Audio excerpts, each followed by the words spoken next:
नमस्कार ma'am. Sir साहब जी। क्या नाम है आपका, कहाँ से आए हैं? रजनी दास जी, गुड़गांव से आई हूँ। संत रामपाल जी से जुड़े हुए हैं आप? हाँ जी। हम देखते हैं कि संत रामपाल जी काफी विवादों में रहते हैं कि वे अन्य देवी देवताओं की भक्ति छुड़वाते हैं, क्या यह सही है?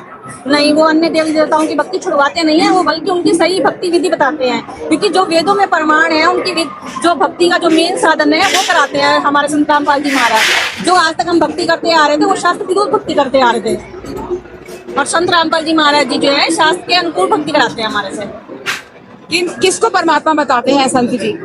संत जी कबीर साहब जी को परमात्मा बताते हैं, क्योंकि वही पूर्ण परमात्मा है, चारों वेदों में प्रमाण है।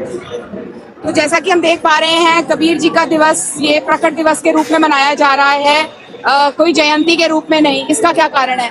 क्योंकि कबीर जी जो है वो सह शरीर प्रकट हुए थे लहरतारा काशी में, लहरतारा नामक तालाब पर सह शरीर प्रकट हुए थे, इसलिए उनको प्रकट दिवस के रूप में मनाया जाता है, जयंती के रूप में नहीं मनाया जाता। क्योंकि वो ना वो किसी के शरीर माँ से जन्म लेते हैं और ना ही उनका कोई शरीर मृत्यु होती है, वो सह शरीर आते हैं और सह शरीर चल जाते हैं, इसलिए उनको प्रकट दिवस कहते हैं। सतलोक आश्रम में क्या क्या व्यवस्थाएं की गई हैं इस अवसर के उसमें?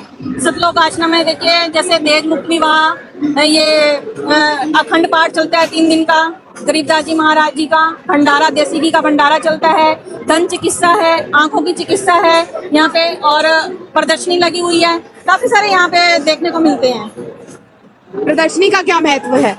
प्रदर्शनी का देखो, जो हमारे कबीर जी जैसे आए थे लहरतारा नामक तालाब पर, वो प्रदर्शनी में कुछ वेदों को खोल खोल के दिखा जाता है, और दूसरा कबीर जी की प्रदर्शनियां लगी हुई हैं। जैसे आज कबीर प्रकट दिवस मनाया जा रहा है, तो इसी के बारे में, कबीर जी के बारे में ही सारी प्रदर्शनी लगा रखी है। तो उससे हमारे को ये मिलता है कि परमात्मा कौन है, वो देख के कुछ, जैसे कुछ लोगों को ज्ञान नहीं है तो वो प्रदर्शनी को देख के ही बता सकते हैं कि कबीर जी कैसे प्रकट हुए थे और कैसे गए थे।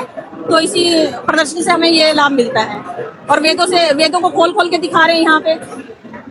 और जैसा कि हम देख पा रहे हैं कि यहाँ पे इतनी सारी व्यवस्था की गई है, इतना भंडारा वितरित हो रहा है, तो क्या यहाँ कोई शुल्क लिया जाता है या कुछ शर्तों के आधार पे एंट्री दी जाती है? नहीं जी, यहाँ कोई शर्तें नहीं है और ना ही कोई पैसा लिया जाता है। ये विश्व के लिए, पूरे विश्व के लिए भंडारा है, कोई भी यहाँ आ सकता है और बिना पैसे के देसी घी का भंडारा सबको मिलेगा। सोने की व्यवस्था है, बिस्तर फ्री है, खाना फ्री है, सब चीज फ्री है यहाँ पे, कोई पैसा, एक पैसा भी नहीं लगता, और पूरे विश्व को न्योता दिया जाता है इसमें। और जो सेवादार यहाँ सेवा कर रहे हैं उनको भी कोई चार्जेस दिए जाते हैं? नहीं जी, उनको कोई चार्जेस नहीं दिए जाते, बल्कि सेवादारों को तो 5 दिन यहाँ रहने का, खाने का, पीने का सब कुछ फ्री है। वो तो सिर्फ एक सेवा के नाम से आते हैं, क्योंकि परमात्मा की सेवा करने से ही हमें लाभ होता है, वो सेवा के भाव से आते हैं। बहुत बहुत धन्यवाद जी। सर।